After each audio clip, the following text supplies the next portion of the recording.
Hello, everyone. Welcome to another office hour. I usually have my tech set up appropriately, and I don't today. So sorry, everyone. Give me a minute. I just need to see the chat.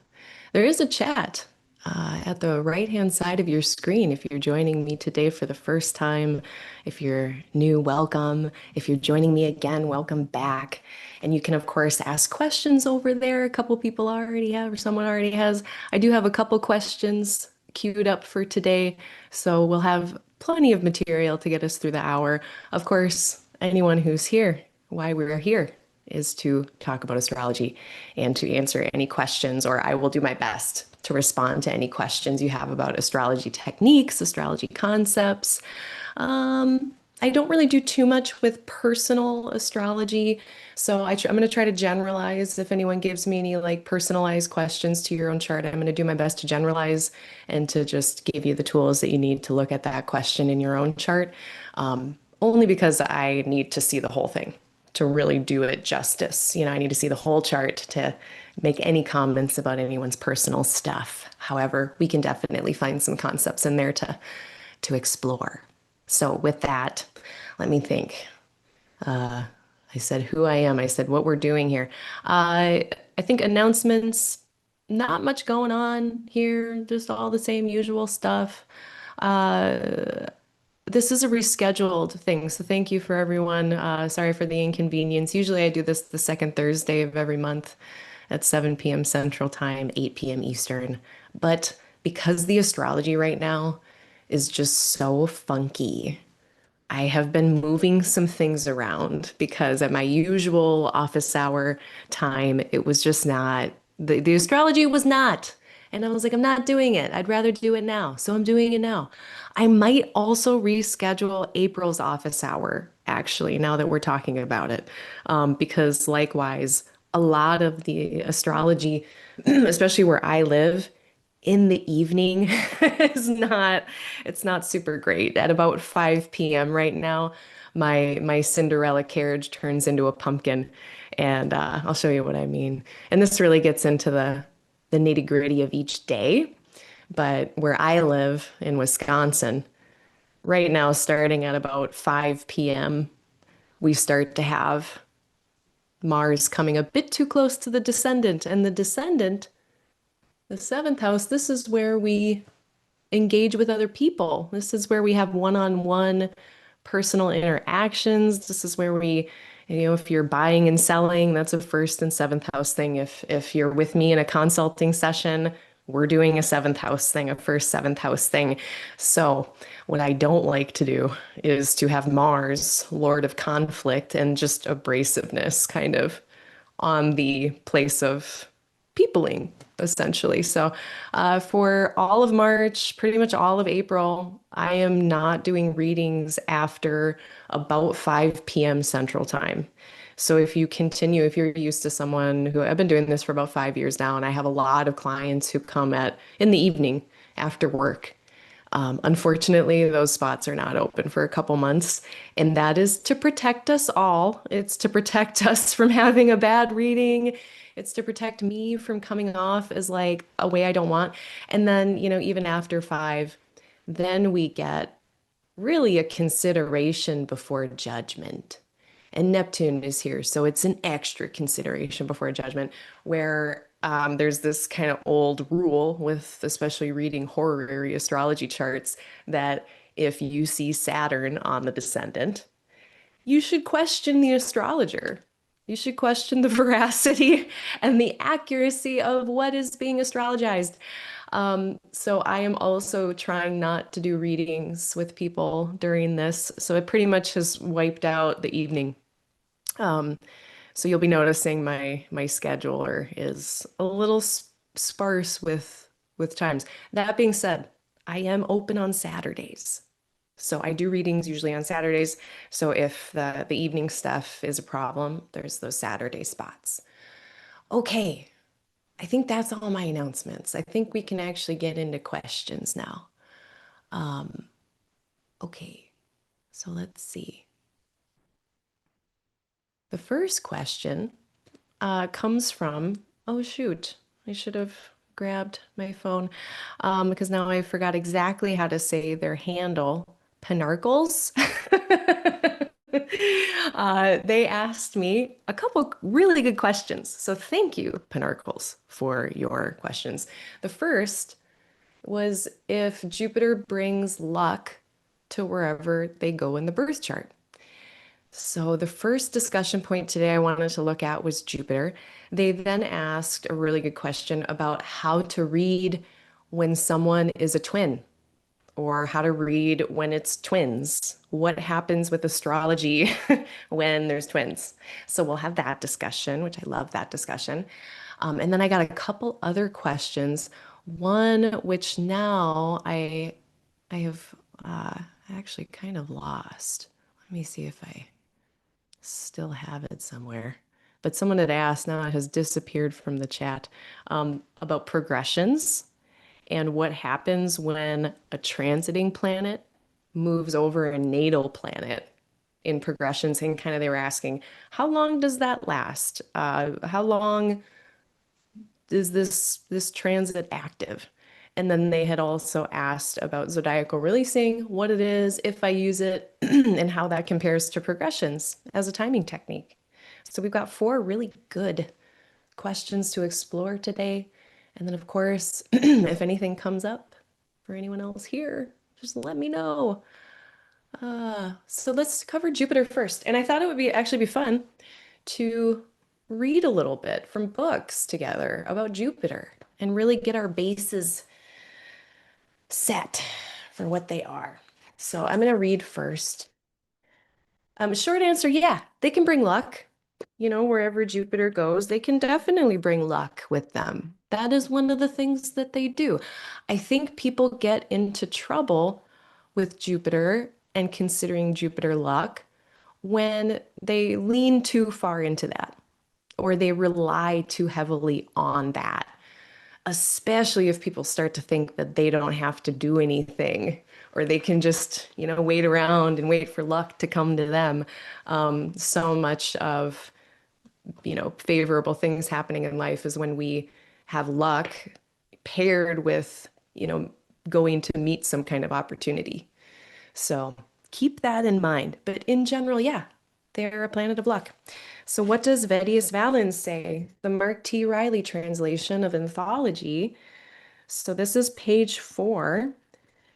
I'm going to just read this paragraph about Jupiter. So Valens says Jupiter indicates childbearing, engendering, desire, loves, political ties, acquaintance, friendships with great men, prosperity, salaries, great gifts, an abundance of crops, justice, offices, office holding, ranks, authority over temples, arbitrations, trusts, inheritance, brotherhood, fellowship, beneficence, the secure possession of goods, relief from troubles, release from bonds, freedom, deposits in trust, money, and stewardships. Of the external body parts, it rules the thighs and the feet. Consequently, in the games, Jupiter governs the race. That's in parentheses. Of the internal parts, it rules the sperm, the uterus, the liver, and the parts of the right side. Of materials, it rules tin. It is of the day sect. In color, it is gray, verging on white, and it's sweet in taste. So that's Jupiter and what Jupiter signifies. And then I also looked in Ancient Astrology, Volume 1 by Demetra George, starting on page 44. Just some old names for Jupiter. We got the Indian astrology, Brihaspati, Babylonian astrology, Marduk, Greek astrology, Zeus, Romans. They called him Jove. So all these different names from different places for this god. And then Demetra goes on to explain on page 48. Jupiter was associated with the warm and moist power that is productive of life force and signifies magnificence, reputation, dignity, prosperity, abundance, inheritance, knowledge, and justice. It represented relief from troubles, freedom from bondage, friendship with great men, and the favor of leaders in the masses. It is a main significator for childbearing and children. It rules over all these body parts. Its weekday is Thursday. When Jupiter is in good condition, it indicates those who receive honors and renown, who are well spoken of because of their goodness and piety, who are happy in marriage and children and rich in friendships. However, when Jupiter is in poor condition, it decreases the powers of the high-minded and begrudges progress in life. The poetic name for Jupiter was Phaethon, which means the radiant one. They are very bright in the sky, of course. The Babylonians knew this planet as Marduk, and to the Greeks he was Zeus. Both of these deities battle a dragon, establish order in the cosmos, and become the supreme leader of the gods. Protectors of the state, both are guardians of law and justice and rule wisdom and fate. The nature of Jupiter is to expand and affirm. According to Valens, it is the ruler of rank, crowns, and zeal. From a modern perspective, it is the archetype of the sage, priest, or great person. So, Jupiter, yeah. Now, we just said a lot of words. There's some of those words that kind of they weren't exactly luck. They didn't actually say like luck or good fortune, but they did say things like great gifts, beneficence, friendship, all of these really great things. So, in general, when Jupiter is by transit moving through a certain sign of your chart, so let's just pull up someone here. I'm gonna pull up Britney Spears because I use her chart a lot. Thanks for your sacrifice, Britney. No comment on any comments about Britney, but let's look at where Jupiter is just as an example of how we might read this. So, Jupiter is in their 10th house, which is kind of interesting because they did just have some challenges. So Jupiter is in someone's 10th house here in a career place, also in their public life and in their reputation. So, Jupiter moving through someone's 10th house, I would generally say that this would be a time at least of stability, support, at best, expansion, opportunity, improvements in their career place, in their public life, in their general life direction. So the 10th house goes beyond career. It's also your general life direction. So when Jupiter is in here, again, they can bring good luck. So, if we're looking at a certain time to do something, like let's say Brittany was looking for a new job, a new career path, a new life path, I would say, well, what would be a good time? What would be the best time where you would have the most ease and the best favorable outcomes? When would I want to have this person make career moves or do career things? And it would be when Jupiter's in their 10th, especially if they're a day chart or a day person. So, seeing Jupiter in someone's 10th, then I can say that that place is going to be more supported for that year that Jupiter spends about a year in each sign. I think one thing that Jupiter does that we don't really appreciate enough, and it's funny because I was just hearing Blaze Maximus on Threads talk about this. They were mentioning something about Jupiter and how people don't appreciate Jupiter and all of the things that they do, sometimes a little bit more quietly. And I very much agreed with that post. But it's something that if you followed me for any period of time, I talk about it a lot in terms of with Jupiter, sometimes what they're doing is preventative medicine. I say that metaphorically, but they do prevention. They prevent the worst case scenario. So this can be a little tricky because then we're looking at, and maybe this is a good example, and I will talk about the news because it is public news. Brittany just got like a DUI or something. She was drinking or driving under the influence or something. No comments on that, but then it's like, well, how is this really difficult thing happening with her public reputation, with her career, kind of public life? Well, Jupiter is up here. And I would go as far to say that, maybe it could have been worse. Maybe she could have died. Maybe someone could have gotten really, really harmed and they didn't. So when Jupiter is in a place and you're noticing difficulties happening, I don't necessarily want to just like do a confirmation bias to say, oh, astrology's broken. This must not be working. There's a few things that could be going on. One, it could be doing this preventative kind of thing about like preventing the worst possible example, having some mitigation, having a remedy, like say someone has Jupiter in their sixth and they get a disease. I bet there's better chance with Jupiter in their sixth of having a remedy or a cure for that disease. So Jupiter being in a place can mean luck, but if there is bad luck, if there is misfortune or a lack of fortune, if Jupiter is around by transit, sometimes they can speak to some help, some mitigation, or again, just making it not the worst version. Sometimes it looks like nothing is happening when Jupiter is in a place, and it's because they're preventing things bad from happening. And it looks like nothing is happening. And this is where I go back to like the being grateful for what Jupiter does, because like I don't think people appreciate how big of a deal it is to have stability, to have a boring, stable life. Wow, so amazing.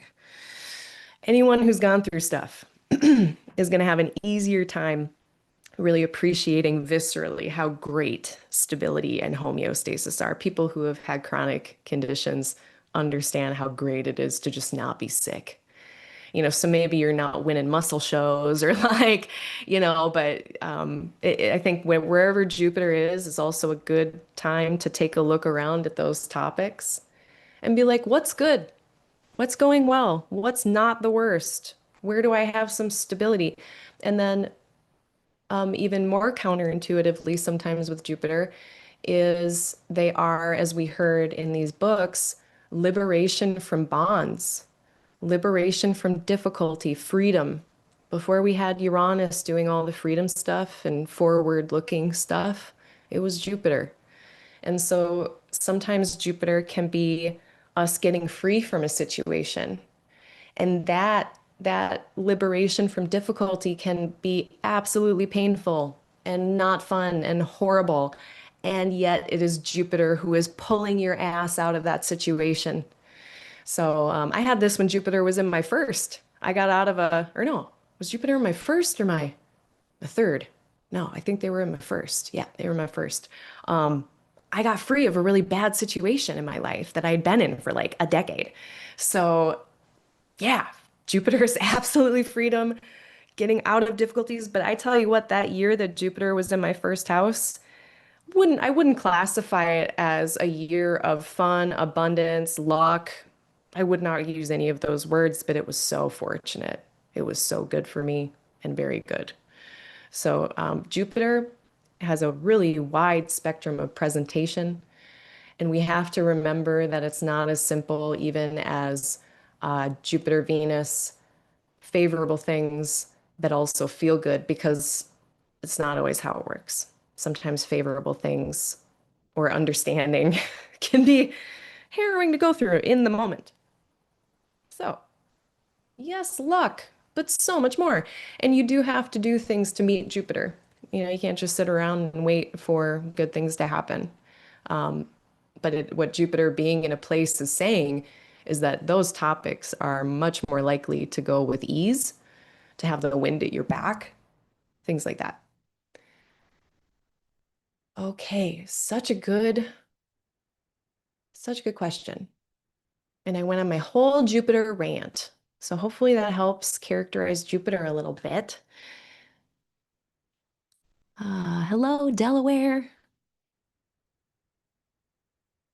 Happy birthday. Happy solar return.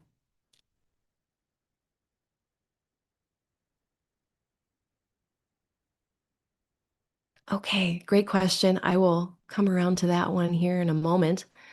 But continuing to truck along, how to handle twins.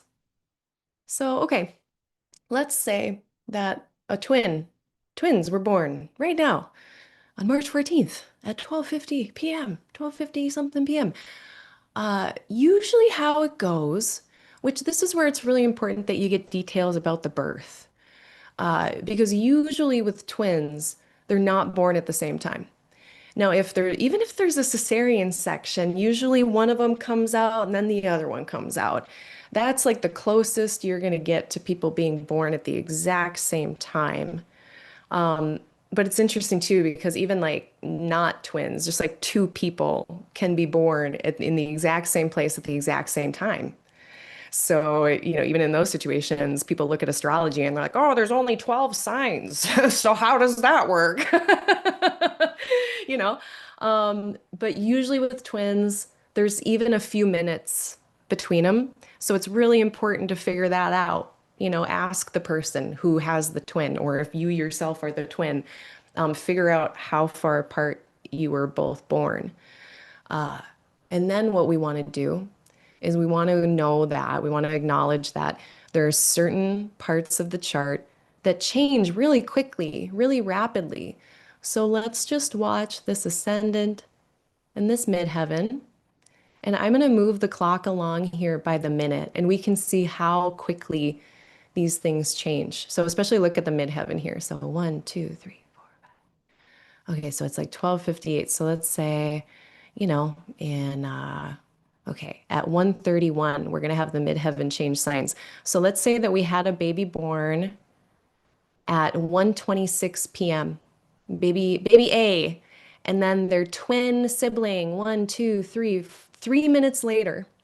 3 minutes later in this made up scenario. Now we have twin B with a midheaven that's in a different sign and house entirely with a different ruler. So then we can get two people who were born 3 minutes apart who are going to have an entirely different career, an entirely different life trajectory, an entirely different direction in life. So there's that. So that's kind of the widest grain thing that we can observe, as well as, if you have an ascendant at the very beginning or end of a sign and you're a twin, I mean, then even more so. So that's like, let's go back a little bit here. So let's pretend like maybe there was a baby born at 1:48 a.m. and then maybe their sibling was born at 11:53, like 5 minutes later. You get a whole different chart. There's a whole different rising sign, a whole different ruler of the ascendant. So a lot can change in a very short amount of time. And I want to say it was Vedius Valens. Now I'm mixing them up. It was either Valens or Pretorius, completely different time spans that they were alive. But they used the ceramics analogy, and I learned this from Chris Brennan, where like imagine on a ceramics reel, a potter's wheel, a pot spinning that someone has, potted, and it's spinning and the clay is still wet, and you poke it twice. And you can see like those finger poke marks are going to be really far away because the thing is spinning so fast, even though you like poked it in really quick succession. And so, very similar thing with the ascendant. You can have completely different imprint here just based on that.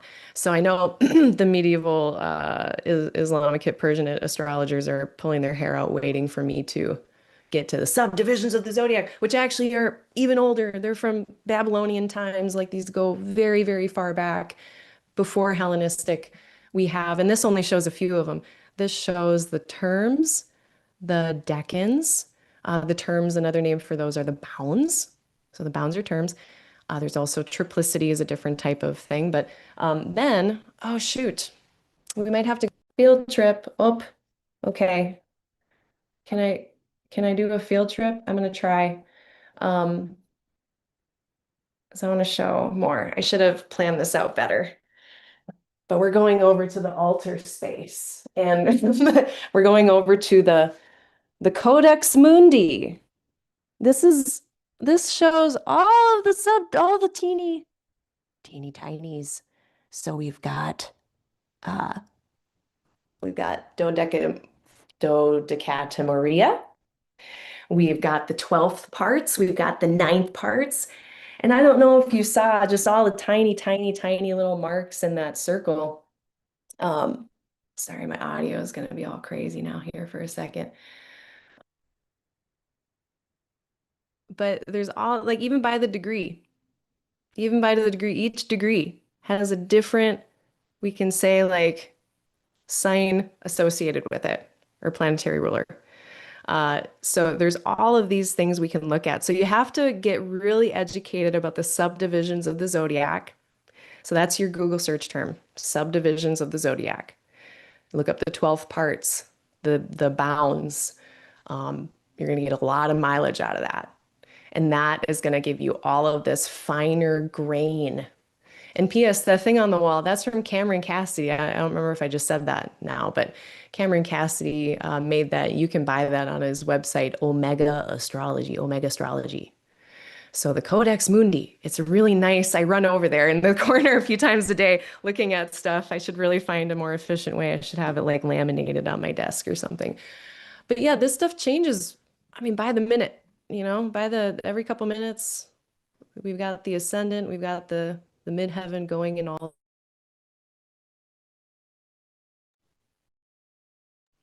all to say, there's plenty of ways to read for twins. There's plenty of ways to differentiate things.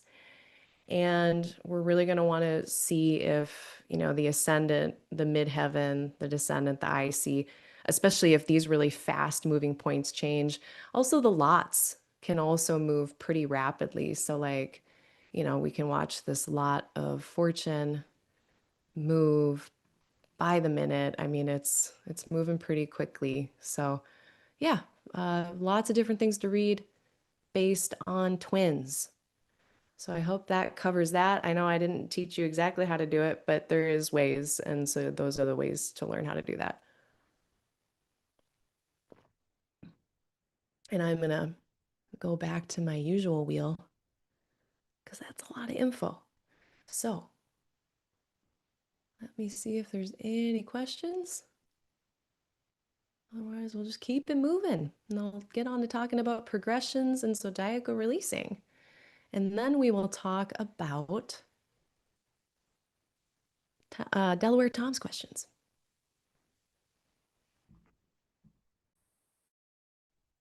All right. So there was a question that now, unfortunately, my technology have a little struggles today, of course, because Mercury is retrograde. But they were asking something about progressions, and there was, I think they had mentioned like Saturn in transit on a progressed planet on their natal, something or other. So let's look at that. I'm gonna grab a chart. So we've got Brittany here, and so what are our secondary progressions? What are progressions? Progressions are like transits, but very slow. They are sort of like a fractal or a Mandelbrot thing where, it's like symbolic time. Instead of the sun moving a degree a day in the secondary progress chart, the sun moves a degree a year. So it's like there's a day for a year kind of fractal. And then we watched those slower moving changes of the planets in secondary progressions. And that's another overlay. So, secondary progressions, from my practice, is not meant to be a standalone chart. It's not meant to replace your birth chart. So, for instance, we can pull up a secondary progress chart for Britney Spears and we can see, okay, so they were born with their sun at 10 degrees of a sign, and now they're in their 40s, 45. The sun has moved 20, 40, 45 degrees. Now the sun is at 25 degrees in the next sign. So if you can see this by the year, so just going by the year. So 3 years ago, the sun for Brittany, the secondary progress sun, was a few degrees earlier, a few years ago. So when we're watching planets, secondary progressed planets move over certain sign or certain planets, we can make interpretations from that, just like how we can with transits. So, for instance, wherever the moon is in transit, usually we're focusing on those things for that day, wherever the moon is. In secondary progressions, very similarly, wherever the secondary progressed moon is, there's going to be some focus on those house topics. So, a lot of similarities in how I read transits compared to progressions. But the question of how long do we have to do like the 3 degree thing, like with adherence or engagement, where when planets are coming into aspect, they're perfecting and getting exactly by degree into that aspect configuration. Transits and secondary progressions, I do use the 3 degree rule that that's when that aspect is the strongest. So let's take this moon. Moon moves about a degree a month on the secondary progress level. So actually, no, I'm not going to use the moon because they have a wider orb. Let's do Mercury. So this Mercury is right pretty much on top of Brittany's natal moon. So secondary progress Mercury on natal moon. For secondary progressions, again, yes, the 3 degree rule, but especially like 1 degree. I think that's where things are going to start to get the really strongest in secondary progressions. Look about 1 year or look about 1 degree on each side of that perfection. So for instance, like if the natal moon is at 12 degrees 23 arc minutes, then when secondary progress Mercury is at like 1123 all the way through 1323, that's when I'm going to be very watching, very interested about how that trance is coming out, all my interpretations that I would be making up around this, I would think would be loudest, most prominent during the time period that that secondary progressed planet is within about a degree to the natal planet. Now, that's going to be different for every planet because every planet goes at a different speed. So, if the sun is traveling over a planet, that's going to take longer. It's usually going to be shorter, usually for Mercury, versus like if, let's just say Saturn. If secondary progress Saturn pretty much doesn't move. So they're going to be pretty much in the same part of the secondary progress chart as well your entire life. But again, other planets are going to be moving faster. You can look up this kind of stuff if you don't have Astro Gold. You can there is a cheaper version of Astro Gold where you can pull up secondary progressions. Pretty positive. Uh, and that's $40 last time I checked. It might be more expensive now. But also AstroSeek, astro.com, you can bring up secondary progressions in those free online chart generators. And you might have to enter in, a few different times. It doesn't have like this easy clock function like my kind of laptop desktop version has. So you might have to like kind of tediously enter a bunch of dates to triangulate like, okay, when is it going to be within a degree? But that's how long essentially you're going to want to watch that secondary progress transit when it's within about a degree. Now, the moon, why didn't I use the moon right there for that example? The moon has an orb of 13 degrees, and they also move really fast, compared to the other planets. So, in terms of like the moon going over this person's ascendant, I would have been watching that, about a year ago, at least, and seeing the moon come over Mars, but then over the ascendant. So, focusing on those topics maybe a bit more strongly during that whole year. So, I hope that answers that a little bit. And then, this is a timing technique that we can use to really get into a little bit more fine detail what's going on in someone's life from year to year. I also like to use secondary progressions to make wider statements about the life, especially if I'm following, say, like Venus, Mercury, and I'm looking at the whole lifetime of that synodic cycle for them, like Venus doing their retrograde. That's a whole story that will create a narrative arc in that person's life that we can track using secondary progressions. That's more of a wider use. This is a very different timing technique compared to zodiacal releasing. So this other question that they had was, what is the difference between secondary progressions and zodiacal releasing?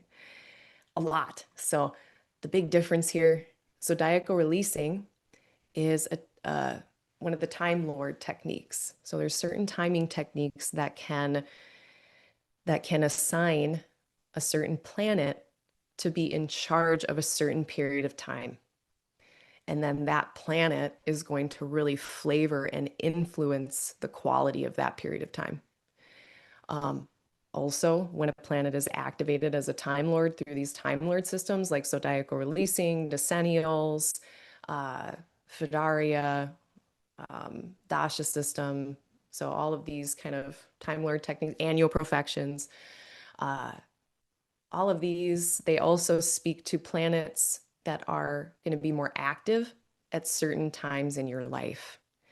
And so, really, we're supposed to look at zodiacal releasing, decennials, some kind of like assigning a time lord, annual profections. Of course, we're going to assign our time lords for the year, and that helps us prioritize. So by the time we get to looking at transits, we've already done a bunch of timing work. We kind of know what themes are coming, and then transits is meant to be a really fine grain timing device. And then secondary progressions is another timing device, but secondary progressions does not assign a time lord. It functions much more like transits, looking at, you know, there's vocabulary for this that I know my teachers have that I don't have. There's like certain types of time, and they're different. So yeah, some of these systems have time lords that come out of them. Some of them don't. Secondary progressions does not. Zodiacal releasing does though. Like you can assign a time lord from that.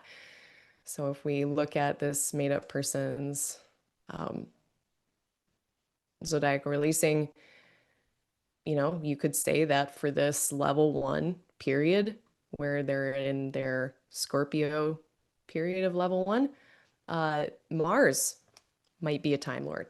We could say that. Or Mars would be a Time Lord. If we're looking at this person's profections, certain years of life. So like someone's born today. When they're 4, Mars is going to be a Time Lord for them by annual profections. So there's usually going to be more than one planet at a time that's assigned as a Time Lord through these various layers of timing. Uh, but that's the big difference. And I do use zodiacal releasing very much. Love zodiacal releasing. It's really you have to, if you're a beginner, that's gonna be where you culminate. So work your way up to progressions, work your way up to zodiacal releasing. That is something that you kind of need all of the previous building blocks to use. So you can't really use zodiacal releasing that effectively if you're not already really good at natal astrology as a whole, planet signs, aspects, houses, all of those subdivisions I showed you, you kind of got to know all that and then go to the zodiacal releasing. So I hope that answers some of that. Uh, there's certain timing techniques that, yeah, they'll highlight a sign or a planet. Um, there's little different ones. So this is why we're using more than one. We like to use more than one of these. We layer them and we start to paint a picture of various periods of time in someone's life and see what the quality is and what could possibly happen. All right.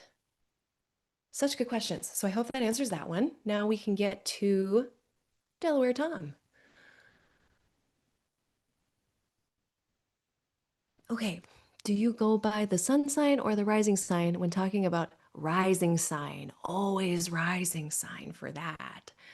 Um, Using the sun sign to place houses is like a last resort. So always rising sign. And the reason why the rising sign is so important, and of course, like you have to know the time, at least roughly. The rising sign changes about every 2 hours. Even if you can get a rising sign, that's fine. We need it in the ballpark. But uh, there are a lot of people that don't have their birth time. Like that's a very common thing to happen. And in those cases, I would rather personally, if I don't have $400, but if I had $300, $400 to spend on a rectification, I would get my chart rectified before I would use sun sign houses. So I don't mean to be like, you know, like super anti something, but I think you're going to get yourself into a lot of trouble using sun sign houses. I would very much not do that. And you know, if you don't have a rising sign, you don't have a, you know, time chart, and if you're not in a position to get rectification done, there's still like 75% of the system that we can use. There's still, we can look at transits to planets. We can look at planetary combinations, the aspects between the planets. We can use secondary progressions as a timing technique along with transits. So there's plenty to do even if we don't have a rising sign.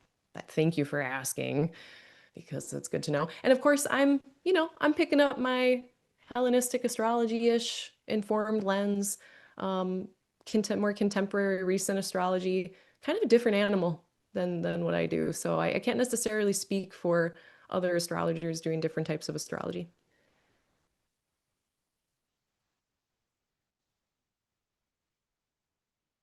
Okay, so it's like, so for this person, it's either 313 or 331.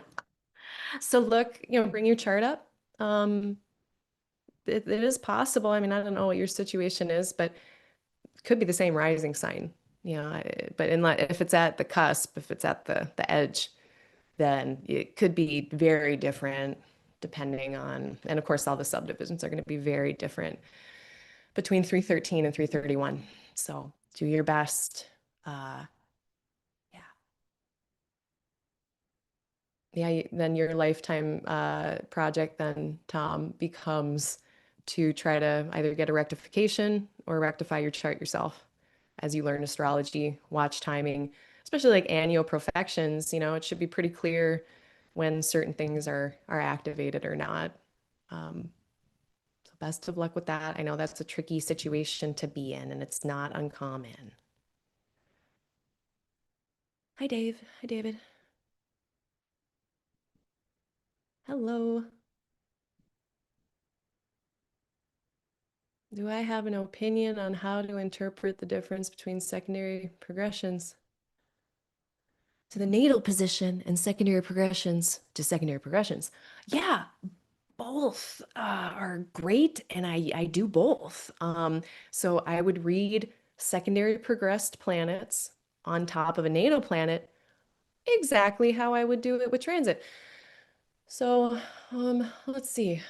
Maybe I'll use myself. I'm going to use myself as a guinea pig in the name of ethics. I always feel a little funky looking at, especially a celebrity chart where she's struggling right now. Leave Brittany alone. Okay, so here's my chart. Where are my secondary progressions? Okay, so, uh, okay, so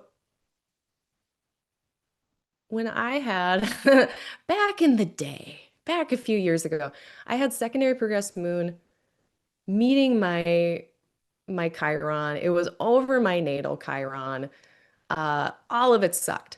It sucked coming into Chiron. And even after the moon was separating from that secondary progressed Chiron, it was still moving toward my natal Chiron. And I could tell. And like when it was on the natal one, it sucked just as much as when it was on the secondary progressed one. All of it sucked. And then, you know, like secondary progressed moon got into my sixth, felt a lot better. Wow, moon in Cancer compared to moon in Gemini. I was flossing. I was doing all of my sixth. I was so on my bullshit. My sixth house daily kind of health maintenance, Sisyphean kind of dishwashing stuff. I was on top of it. Um, so they both, I read them just like transits and, you know, similar to like if I have a transit in the sky, you know, like say the moon here is with Pluto. Yeah, I'm going to read the moon with Pluto. And I would do the same thing if the moon secondary progressed or was secondary progressed Pluto. So not a lot of special things to say there. But yeah, good question. Just treat them just like transits. They're just way slower.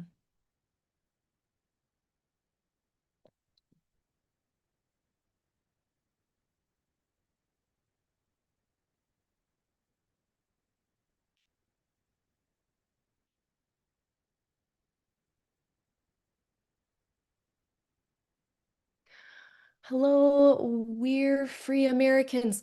Um, I would, and when I say rectify your own birth chart, sometimes rectification, like, it's such a fickle mistress because, like, sometimes it's so obvious to me.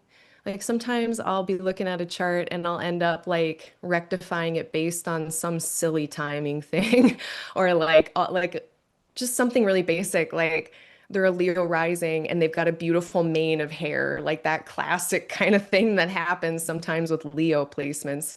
But I've also seen that be a Leo sun or a Leo moon. So that doesn't necessarily mean rising. My mom has the Leo sun in her second, not the rising, but I could very easily get confused rectifying her as a Leo ascendant because she has the typical mane. But be careful with that. Be careful with rectifying just based on a couple things like that because we got to be using things like primary directions. And this is why it's worth learning primary directions yourself and then getting all of your life topics, all your most important life events. So, like marriage, divorce, birth, death, when you finish college, any big injuries or surgeries or accidents, all of those things should be able to be timed pretty precisely using primary directions. So there's all of that. And then, a lot of different techniques to consider in rectification. I would very much avoid, and this is my own thing, I'm not totally against AI. I don't judge people who are using it. I get it. Um, but I would be very careful with astrology, with AI. Large language models don't know how to do math and they make too many errors. And you would probably learn a lot more spending the time to actually learn, like, get Martin Ganston's Primary Directions. That's a really good book. It's thin, it's not that long. That would be a really good one to read. And then you're going to spend your time actually learning the technique instead of spending your time trying to correct whatever the AI screwed up. Maybe someday we'll be able to use it a little bit more trustworthily for these things, but I'd be really careful with AI and astrology. I think it's good at scraping the internet for like my website, what I write on my website, and stealing it and like regurgitating it in ways I never would to people who I never would. I actually trust it to do that pretty good. It can regurgitate words. Like, use it for that if you must. But anything with math or having to calculate a thing with a chart, especially life events, it's not meant to do that. At least not yet. So be careful. Yeah. Yeah, I do a lot of like armchair rectification, but like there's been so many times where I have really thought I was correct. Like I was like, if I'm wrong, I'm gonna be so surprised, and I was. And then I found out the person's actual chart, and it was nothing like what I thought. And then once you see the chart, you're like, oh, and it's not confirmation bias. Like when a chart is wrong, like something does tend to feel off to me. And I've had this happen a couple times as well, where I've done a reading with someone and we had the wrong time. And then they found out that it was a different time. And thinking back, I'm like, yeah, like that reading was tough. Like things were not clicking, things were not fitting. And then once we got the right chart, because I have a corporate policy for myself, my company of one, that if someone finds out that they got a different rising time, or sorry, a different birth time than from what they thought, I'll do the second reading for free. We'll do a redo. It doesn't happen often, but you can tell when it's not right sometimes. But I don't know. Long story short, rectification is tricky. It's easy to become overly confident if we're not triangulating using multiple techniques. because there's so many different recipes, like just looking natally, like in signs and houses, and there's so many recipes that come up with the same kind of general person, like very different paths to get there. But then, like you see two very different charts that similar person. Um, all of this is very complicated. So yeah, I'm rambling. Rectification. It's a whole thing. Someone has Chiron in Aquarius. Another tarot astrology reader asked me when I was a child, frequently feeling left behind. I don't know. I would have to see your whole chart, Delaware Tom, because it depends on a lot. Yeah, I'm not sure.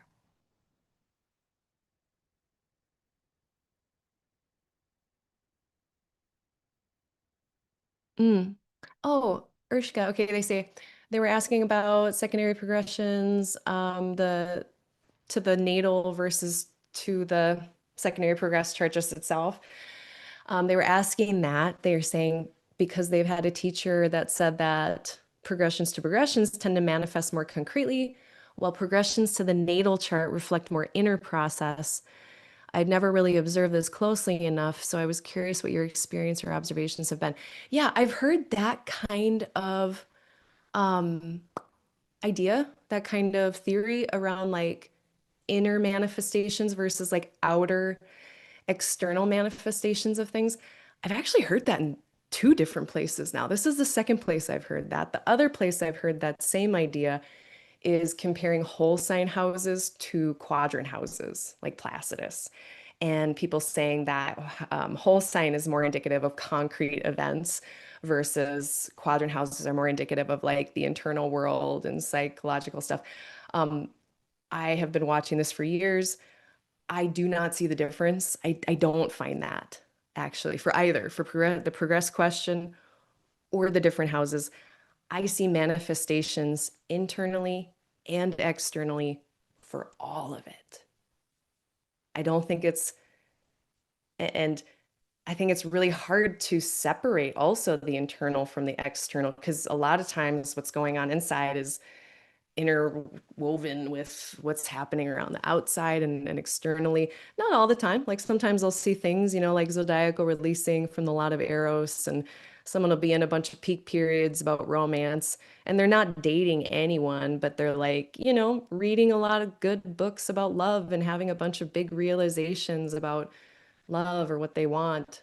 So there's big things happening in those peak periods in zodiacal releasing, but it's internal. So sometimes it's external, sometimes internal, both. But I kind of reject that notion because then I think we almost like limit ourselves and narrow ourselves. Because then, like, say I'm looking at like progressions to progressions, then I'm going to just discount like a bunch of things because it doesn't fit into that neat little algorithm. But it's so fascinating you bring that up because again, like I've heard that same thing before, but just with houses. And I don't know where that came from, but I've heard it a lot. Hello, woke ones. Welcome. Welcome back. Uh, they recently had a client I did a reading with that never corrected me until a month later. Oh no. Oops, daisy. Yeah, yeah. One time I had a reading with someone and they were, I don't know if it was what the deal was. I think it was just me. I think I was just having an off day or something. But I was reading for someone and they were asking me like, I don't know if this time or if this rising sign is correct, but the way that they were asking me, they weren't saying like explicitly, like, hey, I think the birth time is wrong. I think you have it incorrect in your system. They never said that throughout the whole reading. And I wasn't understanding the question that they were picking up on, but we ended up having to like redo the whole reading because it was the wrong time. And I think it was a language barrier. Things just were not getting across, and it was my fault. And we redid the reading, and it was great. And the second reading landed a lot better than the first one. But in your situation, so someone is saying like they were doing a reading with a client and they had the wrong time and they didn't notice it until after the reading. But the client was resonating with everything. Well, to be frank, sometimes I notice, and I'm not saying this is what you were doing, but there's confirmation bias, of course. We always have to be on the lookout for confirmation bias. Is this thing making sense because it fits within the cohesive internal logic of this system and the language? Or is this just hitting because I'm saying something that's correct to this person, regardless of whatever the astrology is that I'm reading? And then there's also psychic hits. And then there's also just like the divinatory quality of astrology sometimes. I think just magically, sometimes a divinatory process ends up happening where we're having the statements land and yeah, it's not astrological, but there's some other processes going on, and maybe also some confirmation bias. And finally, and this is something I noticed myself doing. So again, not saying this is you, and I'll name it in session. I'll say something so basic, like so water is wet, so vague that it fits everyone. And I'll say these in session, I'll notice myself saying something like that, like an interpretation will come out as something that's like, oh, that's true for everyone. This is true no matter like I don't need astrology to say that, you know? Um, so sometimes, yeah, those statements will just come out through the interpretation, but then it'll end up being something that is not specific, that is not specific even to this person, but that they may agree with, you know? There's a lot going on there. And so in that case, I would just redo the reading. And I even though the incorrect timed reading was seeming to land with this person, I am curious to see if that reading was redone with the correct time, if that one landed even better, you know? And if you finally were able to get more specific statements. So, I mean, glad it didn't turn out horribly for the client, of course. But yeah, also I have experienced that same mortifying feeling. Mistakes, it's not an if, it's a when. So having a plan for it. And also a bunch of proactive protocols. So this is, if anyone's ever starting their own astrology practice, look at my website, check out my intake form. I make people put their time down to repeat if it's PM or AM because I screw up military time all the time because I was not raised in the military. I don't do military time. It requires me to do math that I can then get wrong. So then I make people put PM. Um, I'm asking like about the birthing experience, because I need to know if they were looking at a clock or if that clock on the wall was like maybe wrong or like, any info that we could possibly get. So I digress. Uh, yeah, proactivity. Things will happen. We try to prevent them. These things are going to happen to people who do readings. Uh, it is a lot of work to redo a whole reading. It sure is. Yep, but it is what it is. Yeah. God. I don't know. I just got this vision of my in my mind from it was a past, a little flashback from pharmacy. I had spent about a half hour I was filling med boxes for nursing home patients. And it was a really complicated one. This person was on like 30 different meds and supplements, which is sadly not uncommon. And I had the whole thing filled up, and then I turned around and my elbow caught something on the med box and it went all over the floor. And then I got to throw away hundreds of dollars of drugs. And I had to redo all of it. So, like, redoing a reading, I'm like, it's fine. It's fine. It's still not as bad as when I had to redo that med box. Oh my God.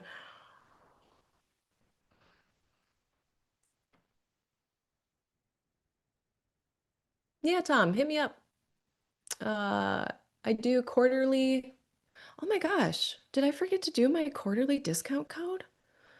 I think I did. Actually, I was going to do it for the solstice. Um, oh, good. It's not the solstice yet. It's about to be. So yeah, I'm gonna do a discount code probably soon. Sign up for my newsletter. It'll be in there. Um, Everything's on my website, www.alandinglightastrology.com. Yeah, okay. So you have your intuitive astrology antenna on as well. This person who managed to like navigate this difficult reading experience. Yeah, intuition actually, it's a very helpful tool in the toolbox, and like it's kind of funny. Like I'm, I feel like I'm more of a beginner, intermediate with intuitive stuff. I have a teacher, Karen Hager, who is amazing, and without her, I wouldn't know anything. Um, but yeah, I find like more and more and more I'm able to tell like, yeah, that is a purely intuitive thing that I just said or thought or whatever it is. But yeah, it's so fun once that starts to play with like a really solid astrological technique. It's like peanut butter and jelly. It's so good.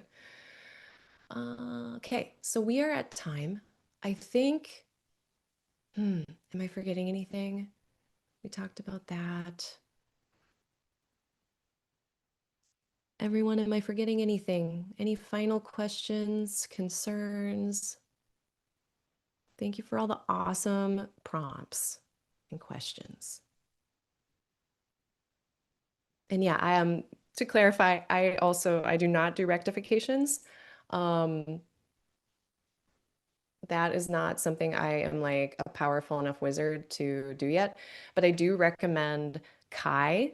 So Reverend Kai. Kai is here sometimes. Gosh, let me look up their website. They do rectifications. Reverend Kai Astrology. And also Nick Degan Best does astrology. Uh, he does rectification. Patrick Watson does rectification. There's Kai's information. I just put it in the chat. But yeah, they're a rectifying astrologer. So I don't do rectifications because I'm not smart enough to do that yet. But there are people. There are so many people. Cameron Cassidy, I believe he also does rectifications. Um, yeah, there are astrologers out there who do it. Uh, and as much as I love intuition, and I think it's incredibly strong when it comes to rectification, I have actually seen astrologers out there using intuition to rectify charts. I would not recommend that, just to be frank. Make sure they're using some technique where you're having to give them a bunch of life events. That's what you should be getting asked by the rectifying astrologer. Okay, everyone. Thank you so much. Thank you, everyone, for your questions and your time and your energy. And yeah, I hope everyone has a good rest of your Saturday. Great weekend. Hang in there. Take care of yourselves. Take care of each other. And I am going to be back for the forecast on the 28th of March at 1 p.m. Central, 2 p.m. Eastern Time. So I will see you back here in a couple weeks on Saturday, March 28th to talk about April. And then if we can just get our buns through March and April, then the astrology chills out for a minute. I feel like May and June is fine. But yeah, I'm kind of curious. There's a lot of curious things about April. So come meet me for the forecast.